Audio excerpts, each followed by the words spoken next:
let this be a glaring reason why you should take information that come from certain outlets with certain biases with a grain of salt, because clearly they profit from pushing certain narratives, whether they are true or false. So clearly, Kendrick Lamar is in the midst of a two-night sold-out show at the Rogers Center in Toronto, Canada. With that, we are going to get all weekend stories surrounding, whether the show went on as planned, whether, Kendrick Lamar was spotted around the city, whether Drake or affiliates to Drake or anything associated with the name Kendrick Lamar or Drake, whether or not they can stir up some drama.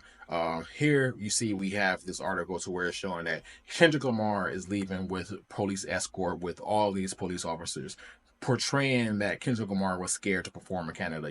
Even though he's performing in Canada, which is Drake's hometown, he's scared to do so. He has to get protection. We have, this continued conversation or narrative of he is so scared that he decided not to sleep in Canada. He decided to perform in Canada, fly to New York, and he's going to fly back to Canada for the second night the next day, which sounds crazy, but I say take that with a grain of salt, because earlier in the day, this same outlet, funded and ran by DJ Academics, was posting a story about Drake affiliates saying that Kendrick Lamar Hotel had everything blocked off and locked off so that people could not enter. Lock off every door in the Noble Hotel. Man even cut everything off. Man bought everything. He's a bitch.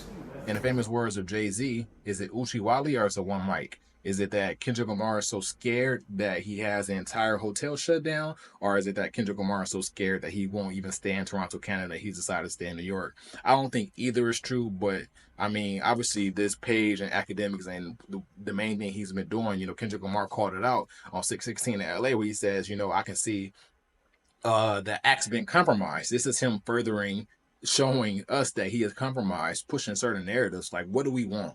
What do we want to come out of this? This beef has ended.